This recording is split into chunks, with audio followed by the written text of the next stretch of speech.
Not only farmers should be disgusted and absolutely embarrassed by this current fucking administration, everybody in the world should be embarrassed by what is going on right now. Guys, this single loaf of splorn right here could feed one household for a month. Look at all these splorn bales. But the United States Department of Agriculture is making me destroy this splorn crop because it is unmarketable, because China will not buy our splorn to process it into food.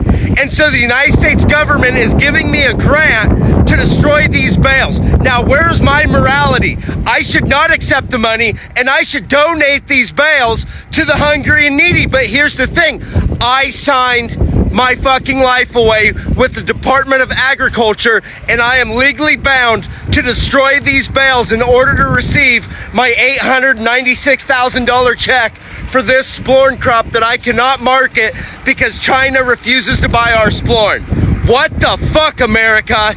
Arkansas farmers are taking their own lives because of what's happening to their farms because of Trump's policies. Everybody's wound up today because Trump says we're going to import all this beef from Argentina. We're going to lower our beef prices because the beef's too expensive here. And I thought I'd throw my 2 cents in. First of all, it's not really a new thing to import beef. We've imported beef in this country for a long time. What is new, however, is the government getting involved because of the prices and saying the beef prices are too high. We're going to make a deal. We're going to buy a bunch of beef from Argentina, and we're going to undercut the American farmers and ranchers who are finally making some decent money.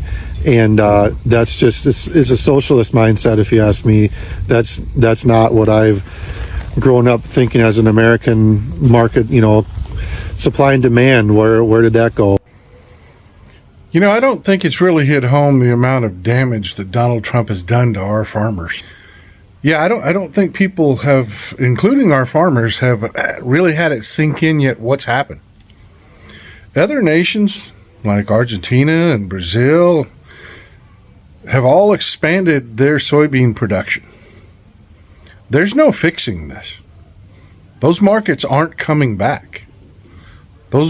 China is not coming back to us to buy the way they once did. This is permanently broken. And I honestly, I actually don't know that it's going to make a difference with farmers. Because I've never met anybody that was MAGA. I never met somebody that painted Trump on the side of their barn that didn't put that cult first, even over their farms. I really don't believe that they're going to come back to reality and do what needs to be done, which is to put Democrats back in power, to even remotely have a chance of recovering any of those markets. Greetings, family, and welcome back. So white farmers are turning on Trump after his tariffs have destroyed them completely. Many of whom backed him because they believed that he would protect them and uplift the farming industry. But after the tariffs, trade wars, broken promises, and collapsing markets, many of them are now facing bankruptcy, losing land that has been there in their families for generations. Some are even committing suicide and say they feel betrayed. But the harsh truth is that most of these policies hurting them, they are the policies that they voted for. And many even black communities, they tried to warn them that the policy would hurt them, but they didn't listen. So let's get to see the reactions. Then you come back with commentary, and kindly hit the subscribe button and share your thoughts in the comments, all right? Let's dive into it. I'm afraid I have bad news for all the farmers that voted for Donald Trump, many of them a third time. This is specifically for the cattle farmers. Donald Trump is not coming to save you. He took you down, just like he did his first 4 years as president. As a matter of fact, the last time bankruptcies with cattle farmers were this high was Donald Trump's last year in office. He hurt farmers so badly his first 4 years that your tax dollars and my tax dollars had to come bail the farmers out. So here he is again. He's taken more down than he ever has before. Bankruptcies for cattle farmers has skyrocketed. Beef prices are at record highs.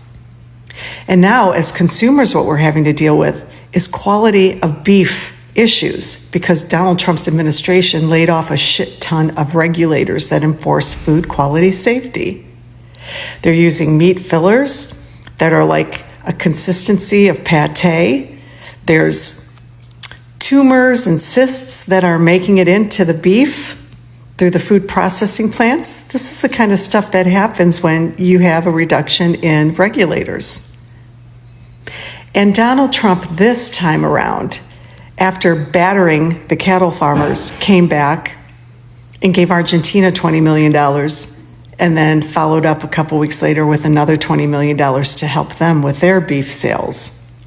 Not you, cattle farmers, not you. And I'm here to say he's not coming to help you because he's mired, he's buried. His whole administration is buried in the Jeffrey Epstein emails that are coming out. His attention is elsewhere. Don't look for any help. He screwed you guys. Soybean farmers, you are about to be treated like a fool by the Republican Party and Fox News and some of the mouthpieces. You're about to get flooded with all this information about how Trump just struck this massive deal for 25 million metric tons a year for 3 years with China of soybeans, right? Trump saved you. The Republican Party just saved you, right? Saved your farm. You were getting 27 million metric tons. You were selling 27 million metric tons last year under Biden. He made a deal for less. And that doesn't even take into account the 6 months from May to October where there was nothing. You were getting paid nothing.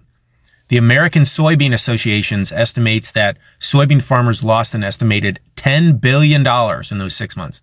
$10 billion. 6 months of worry and fear and how am I going to make payments and what is going on by soybean farmers. And now Trump and the Republican Party are going to swoop in and say, like, look, we just saved you. They're the motherfuckers who took it away in the first place with this tariff war. They're the ones who made your life shitty and made you live in fear. Now they're going to give it back to you and expect you to cheer them and be like, thank you so much. I can't believe you saved us. They're the fuckers who did it to you. Right? It's like a fucking robber coming up to you and stealing $27 and giving you 25 back and saying, are you going to thank me? Like, what the actual fuck? So watch this. Watch. It's going to be all over Fox. They're going to say, like, look at this historic deal. Incredible for farmers. I can't believe what he did for farmers. It's less than what you were getting. And you lost $10 billion in the process. Just think it through. They fucked you over. $10 billion. And now they're giving you less than what you were getting. I would not be happy. Arkansas farmers are taking their own lives because of what's happening to their farms because of Trump's policies. And it's only going to get worse for farmers because this is all laid out in Project 2025. So in Project 2025, the plan is to roll back all of the protections that farmers currently have access to. Basically, there's different programs. There's insurance, crop insurance. There's these commodities programs. And most of these are either subsidized or paid for by the government. So farmers, if a small farm gets hit with, a weather disaster or something else happens where they can't profit off their crop like they usually do, they're backed up. They're safe. They can, float for another year because of these programs.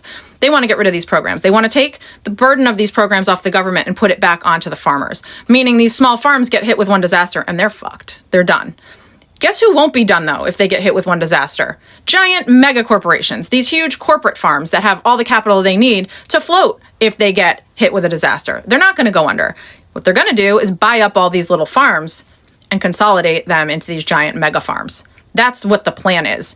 And I know it's easy to be like, oh, fuck these farmers. They voted for this. This is what they get. But this isn't good for any of us if this happens.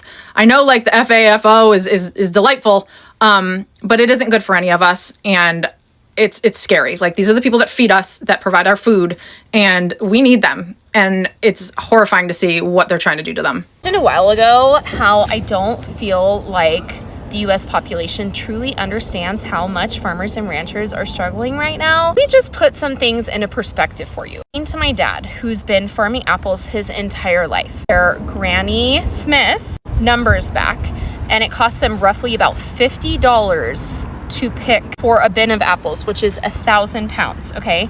And they just got their returns back for $35 a bin. And then you say, well, oh, the price of apples is going up in the grocery store. Well, guess who's reaping the benefits of that? Warehouses and the grocery stores. It's not the farmers. And I learned a statistic this past weekend that farmers and ranchers only make up 1.5% of the US population. So of course the food system is gonna be broken and not care about the farmers, because who cares about the 1.5%? You say, well, okay, what's gonna happen to the family farms that go down? A prediction that I give it, I don't know how many years, and all of these small owned family farms are gonna go down, and there's gonna be about 5 or 6 large big box companies like Tyson Foods, like Cisco, those types of names that are gonna own all of the farmland in the US, and there's gonna be no small owned family farms anymore.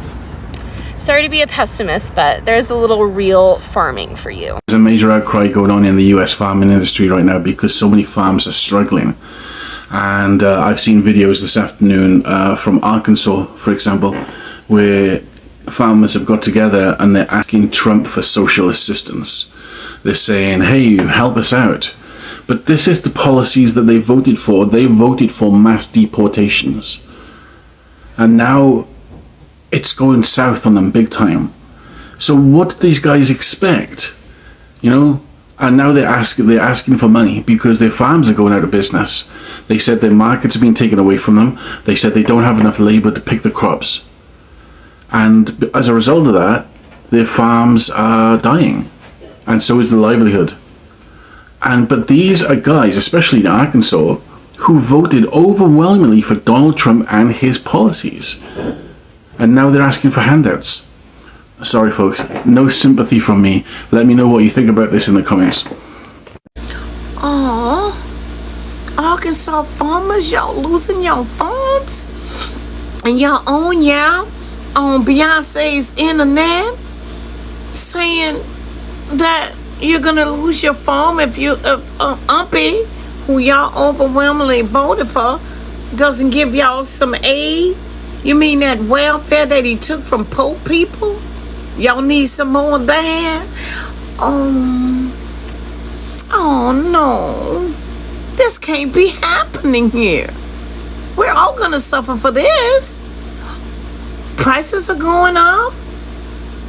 There's nobody to pick shit because they got rid of all the immigrants. Yeah, the good people, the hard-working people that was working for a little fucking nothing.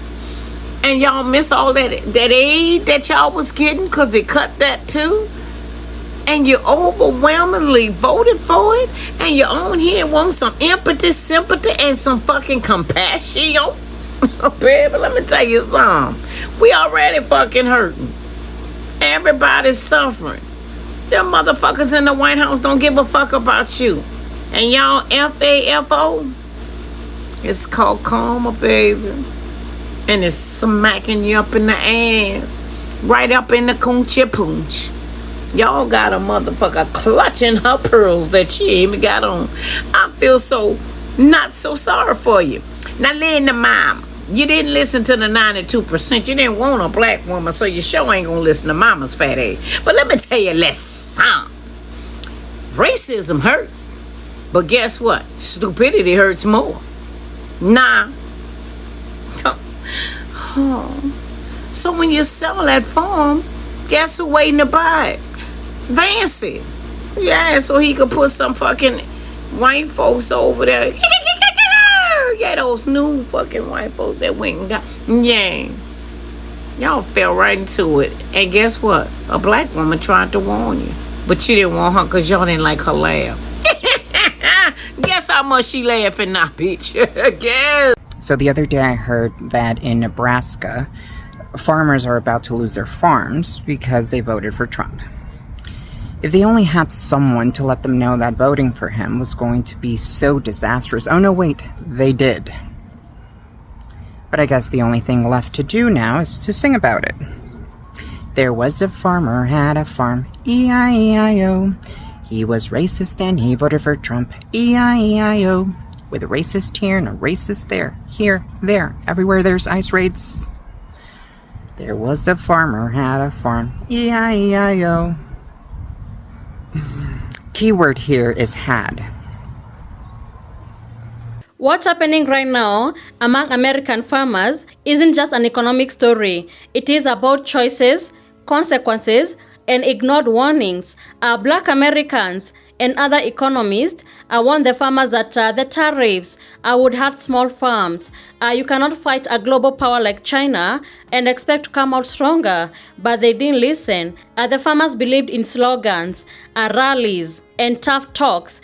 They believed prosperity was coming even when the sign was painted the other way. And now we are seeing the reality. China was their biggest buyer of US soybeans, and when Trump imposed heavy tariffs, China didn't just negotiate, they just walked away to other countries like Argentina, Brazil, and other markets. And once a global buyer restructures its global supply chain, they don't just come running back. That loss is permanent. On top of that, Trump's push to import cheap beef from Argentina is seen as a betrayal by the American ranchers. They say you can't claim to protect American agriculture while opening the door to foreign beef that will undercut local producers. And they are right. This move doesn't protect American farming, it weakens it. And now we are hearing stories from farmers. They are losing their lands, they are losing their farms, their multi-generational family businesses. Some are overwhelmed with debt that they can never repay. Some are even turning to suicide. The devastation is deep. But many Americans are finding it hard to sympathize with these farmers because the pain was predictable, preventable, and loudly warned about. Most of these farmers, they voted out of racism, believing that the policies was going to hurt other people. But what they don't know is that policies doesn't discriminate. Market crashes don't discriminate. When a nation makes choices based on emotions instead of facts, the consequences eventually come home, and they have. At this moment should be a wake-up call, not just for farmers, but for everybody. It's a reminder that racism is not a policy. Voting out of hatred instead of understanding harms everybody. When you choose leadership based on whom you think that they are going to hurt, sooner or later, that punishment circles back and it comes back to you. So farmers now say they need policies based on reality and not emotions. They need stable markets, not trade wars. They need investments, not slogans. They need leaders who understand global economics, not leaders who gamble with their livelihoods. And finally, people need to start listening because if the farmers had listened to Black communities and other experts, maybe today they wouldn't be facing what they are facing today. So thank you so much for tuning in. Be sure to like, subscribe, and share. Have a good one. I'll see you in the next video.